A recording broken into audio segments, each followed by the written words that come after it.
श्री रामकृष्ण लीला प्रसंग। दिव्य भाव। आत्म प्रकाश द्वारा अभय प्रदान। जय ठाकुर, जय मां। ओम शिव शिव शिव। काशीपुर बगीचे में आने के कुछ दिनों बाद श्री रामकृष्ण देव एक दिन अपने कमरे से निकलकर बगीचे में थोड़ी देर टहले थे। यह हम पहले बता चुके हैं, परंतु उससे दुर्बलता अनुभव करने के कारण एक पक्ष तक उन्हें वैसा करने का साहस नहीं हुआ। उस अवसर में चिकित्सा में परिवर्तन न होने पर भी चिकित्सकों का परिवर्तन हुआ था। कलकत्ते के बहुबाजार मोहल्ले के निवासी विख्यात धनी अक्रूर दत्त के वंशज राजेंद्र नाथ दत्त महाशय ने होम्योपैथिक चिकित्सा में पर्याप्त ज्ञान प्राप्त किया था तथा उसे शहर में प्रचलित करने में भी यथेष्ट परिश्रम और अर्थ व्यय किया था। सुप्रसिद्ध डॉक्टर महेंद्रलाल सरकार अब उनके साथ मिलकर होम्योपैथिक मत की सफलता और उपकारिता समझकर इस चिकित्सा कार्य में अग्रसर हुए।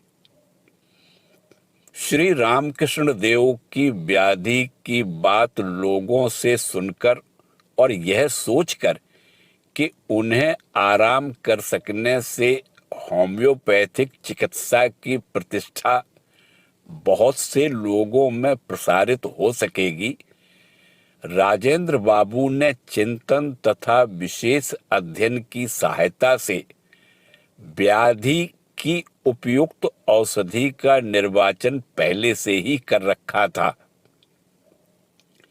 गिरीश चंद्र के छोटे भाई अतुल कृष्ण से राजेंद्र बाबू परिचित थे।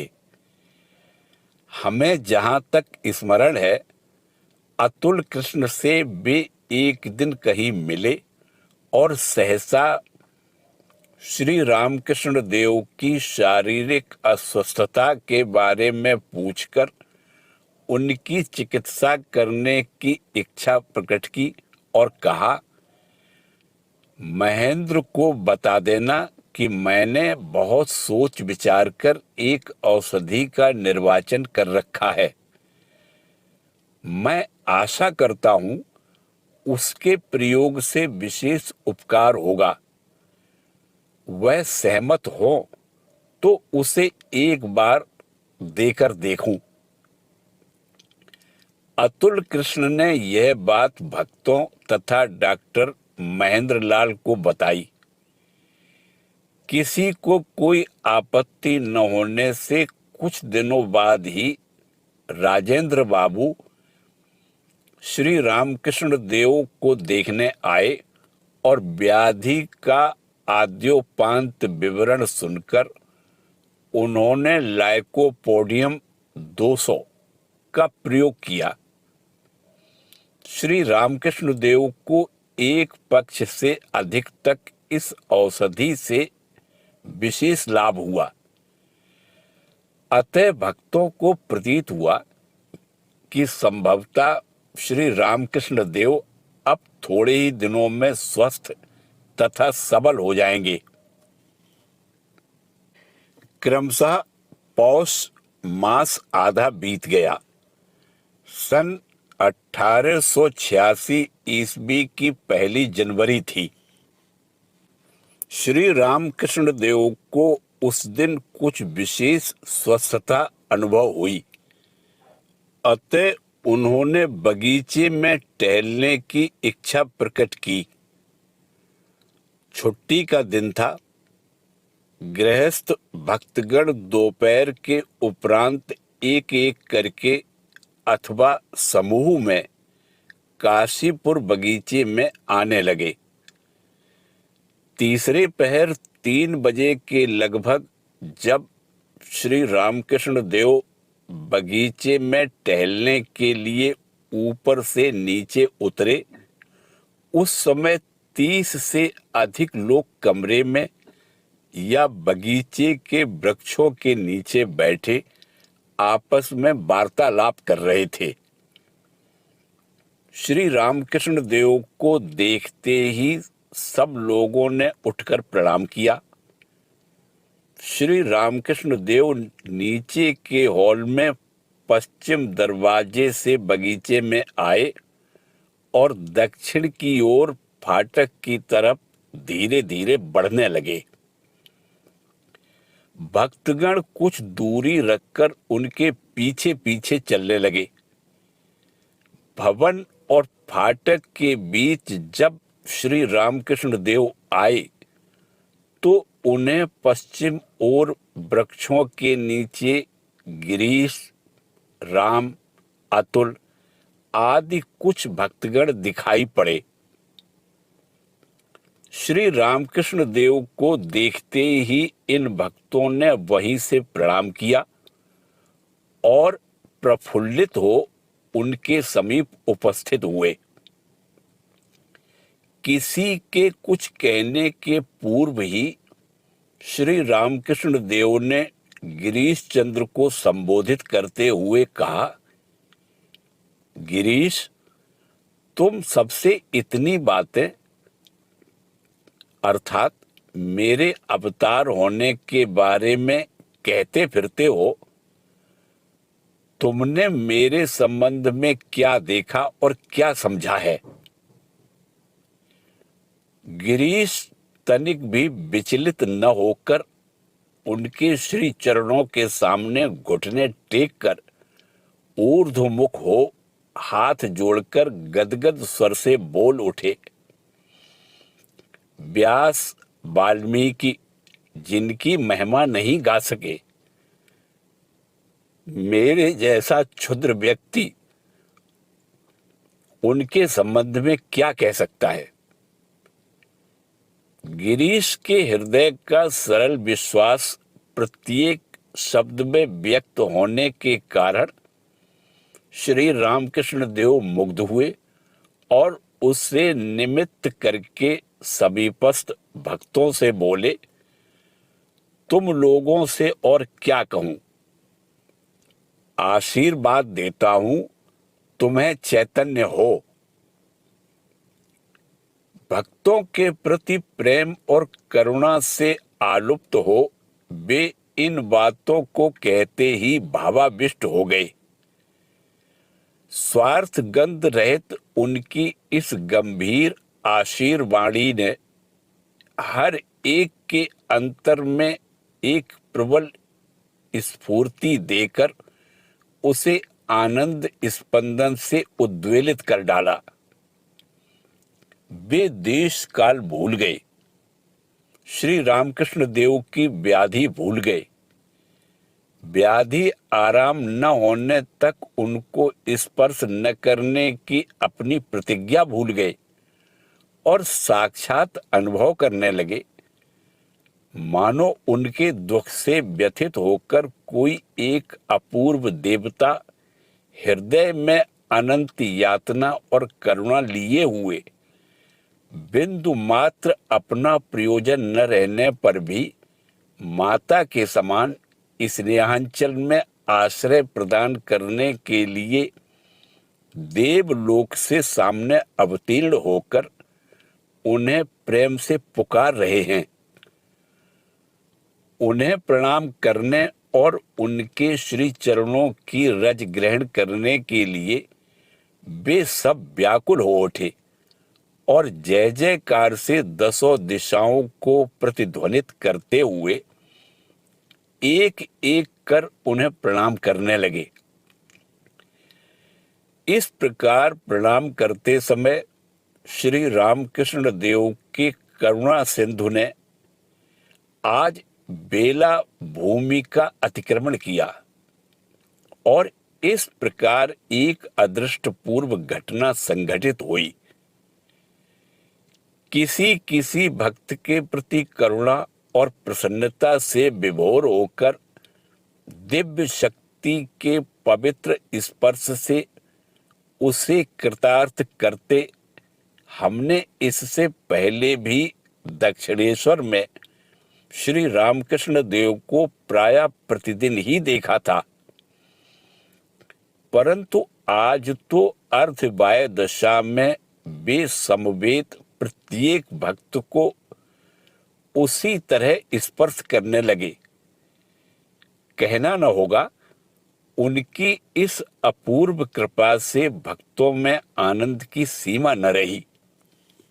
वे समझ गए कि आज से वे अपने देवत्व की बात केवल उन्हीं लोगों के निकट नहीं, बल्कि संसार में किसी के भी निकट अब छिपा नहीं रखेंगे और उन लोगों को अपनी त्रुटि, अभाव और असमर्थता का बोध होने के कारण इस विषय में किंचन मात्र संदेह नहीं रहा कि अब से पापी तापी सभी समान रूप से उनके अभय श्री चरणों में आश्रय लाभ करेंगे।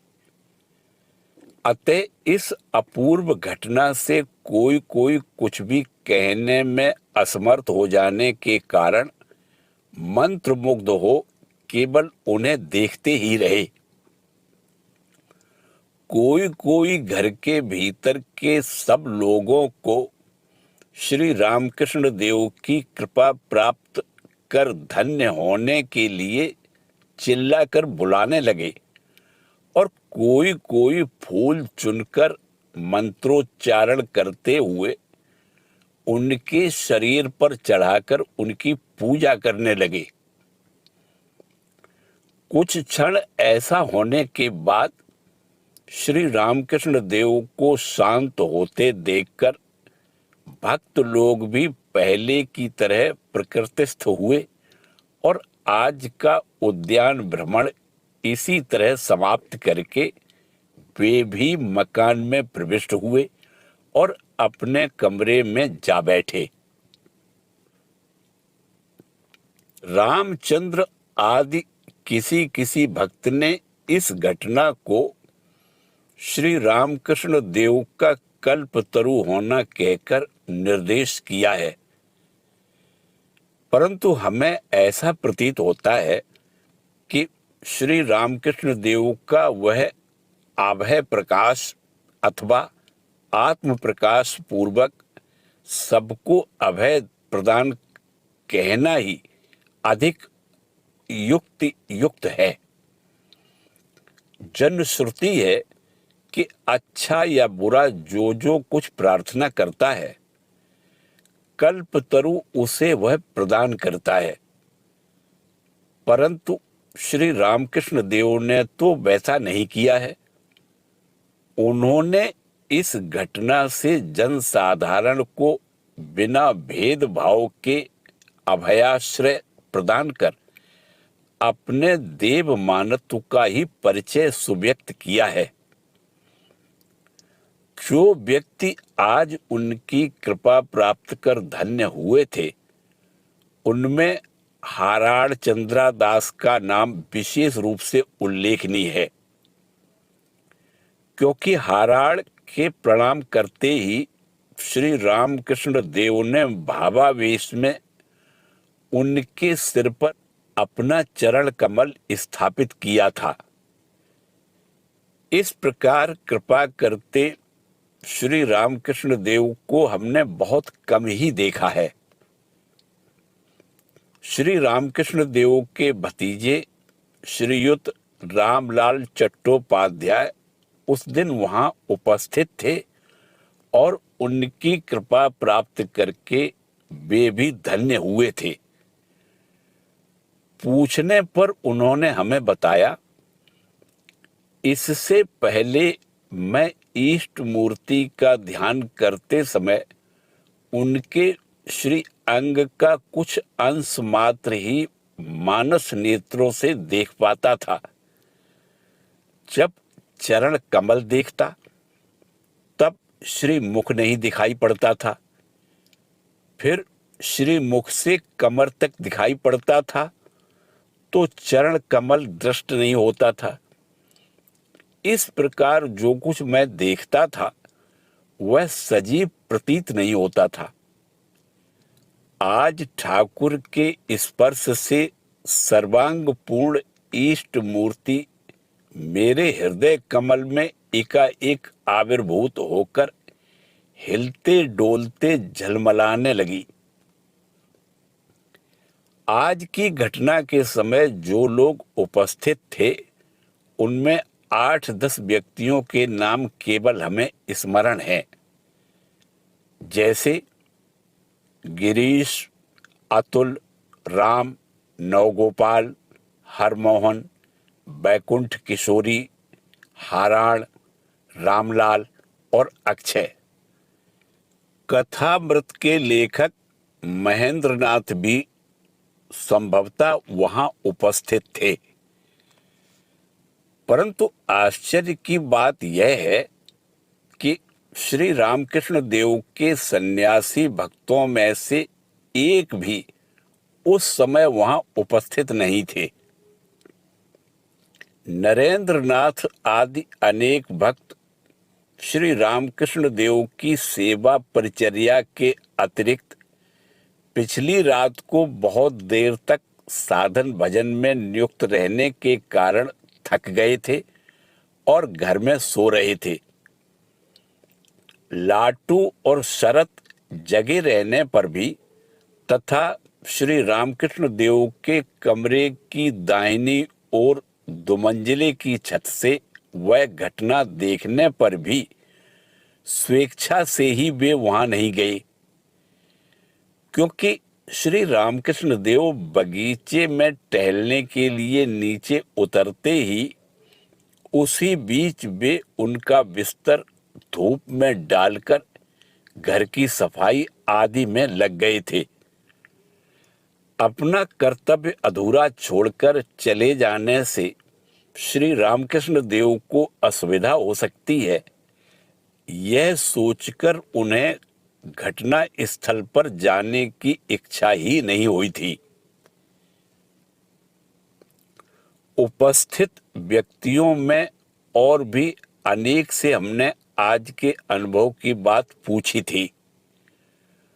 उनमें बैकुंठनाथ ने हमसे जो कहा था उसे लिपिबद्ध कर हम इस विषय का उपसंहार करेंगे। बैकुंठनाथ ने हमारे समकाल में श्री रामकृष्ण देव का पुण्य दर्शन प्राप्त किया था। उस समय से श्री रामकृष्ण देव उपदेश देकर जिस ढंग से उसे गढ़ रहे थे उस विषय की कोई कोई बात हमने लीला प्रसंग में स्थान स्थान पर आपको बताई है। मंत्र दीक्षा देकर श्री रामकृष्ण देव ने बैकुंठनाथ को धन्य किया था। उस दिन से वह साधन भजन में नियुक्त रहकर इष्ट देवता के दर्शन लाभ के लिए यथासाध्य प्रयत्न करता था। श्री रामकृष्ण देव की कृपा के बिना उस विषय में सफल काम होना असंभव समझकर वह बीच बीच में उनके निकट कातर प्रार्थना करता था। इसी समय श्री रामकृष्ण देव शारीरिक व्याधि की चिकित्सा के लिए कलकत्ता आए और बाद में काशीपुर। इस अवसर के बीच में बैकुंठनाथ ने मौका पाकर 2-3 बार श्री रामकृष्ण देव के समीप अपने मन की आकांक्षा व्यक्त की थी। उस पर श्री रामकृष्ण देव ने प्रसन्न हास्य के साथ उसे सांत्वना देकर कहा था, ठहर ना, मेरी बीमारी अच्छी हो जाए, उसके बाद तेरा सब कुछ कर दूंगा। आज की घटना के स्थान पर बैकुंठनाथ भी उपस्थित था। श्री रामकृष्ण देव के भक्तों में 2-3 व्यक्तियों को दिव्य शक्तिपूत स्पर्श से कृतार्थ करते ही वह उनके सामने उपस्थित होकर भक्ति के साथ प्रणाम करते हुए बोला, महाराज, मेरे ऊपर कृपा कीजिए। श्री रामकृष्ण देव ने कहा, तेरा तो सब कुछ हो गया है। बैकुंठ ने कहा, जब आप कहते हैं हो गया है तो निश्चय ही हो गया है, किंतु मैं उसे थोड़ा बहुत समझ सकूं वैसा कर दीजिए। श्री रामकृष्ण देव ने इस पर अच्छा कहकर क्षण भर के लिए मेरी छाती का स्पर्श किया। उसके प्रभाव से मेरे हृदय में एक अपूर्व भावांतर उपस्थित हुआ। आकाश, मकान, पेड़ पौधे, मनुष्य आदि जिधर जो कुछ दिखाई पड़ता था, उसी के भीतर मैं श्री रामकृष्ण देव की प्रसन्न हास्य दीप्त उज्जवल मूर्ति देखने लगा। प्रबल आनंद से मैं एकदम विभोर उठा और उस समय तुम लोगों को छत पर देखकर, कौन कहाँ हो, अभी चले आओ, कहकर चिल्लाते हुए पुकारने लगा। कुछ दिनों तक जागृत अवस्था में मुझमें उस प्रकार का भाव और दर्शन सदा विद्यमान रहता था। सभी पदार्थों के भीतर श्री रामकृष्ण देव का पूर्ण दर्शन प्राप्त कर मैं मुक्त और आनंदित होने लगा। ऑफिस या दूसरे काम से कहीं जाने पर भी वैसे ही दृश्य दिखाई पड़ने लगे। इससे आवश्यक कार्यों में एकाग्र न हो सकने के कारण असुविधा होने लगी और कार्य में हानि होती देखकर उस दर्शन को बंद करने की चेष्टा करने पर भी मैं सफल नहीं हो सका। अर्जुन ने भगवान का विराट स्वरूप देखकर भय के कारण पूर्व रूप में प्रकट हो जाने की प्रार्थना की थी। इसका कुछ आभास मेरे हृदय में भी झलक पड़ा। मुक्त पुरुष सदा एक रस होकर रहते हैं इत्यादि शास्त्र वाक्यों का स्मरण होने से किस हद तक वासना रहित होने पर मन उस एक रसावस्था में रहने की सामर्थ्य लाभ करता है, इसका भी कुछ आभास इस घटना से मुझे प्रतीत हुआ। क्योंकि कुछ दिन बीतने पर वह एक ही भाव, एक ही दर्शन और चिंतन प्रवाह लेकर रहना कष्टप्रद मालूम होने लगा। कभी कभी मन में ऐसा भाव भी उठा कि मैं पागल तो नहीं हो जाऊंगा। तब श्री रामकृष्ण देव के निकट भय के साथ मैं प्रार्थना करने लगा, प्रभु, मैं आपका भाव धारण नहीं कर सका, जिससे आपका उपशम हो वही कर दीजिए। हाँ, मनुष्य की कैसी दुर्बलता और कैसी बुद्धिहीनता। अब सोचता हूं, क्यों मैंने वैसी प्रार्थना की थी। उन पर पूर्ण विश्वास रखकर उस भाव की अंतिम परिणति देखने के लिए क्यों धैर्य के साथ प्रतीक्षा नहीं की। नहीं तो पागल ही हो जाता या शरीर का पतन होता। किंतु उस प्रकार प्रार्थना करने के बाद ही वह दर्शन और भाव एकाएक एक दिन लुप्त हो गए।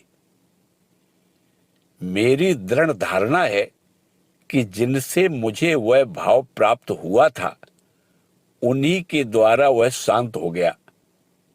परंतु उस दर्शन के एकदम विलय होने की प्रार्थना मेरे मन में उदित नहीं हुई थी। संभवतः इसी कारण उन्होंने कृपा करके उसका थोड़ा सा अंश रख छोड़ा था। फलतः दिन में जब तब कई बार उनके उस दिव्य भावोज्वल प्रसन्न मूर्ति के अहेतुक दर्शन लाभ के आनंद से मैं स्तंभित और कृतार्थ होता था। जय ठाकुर, जय मां।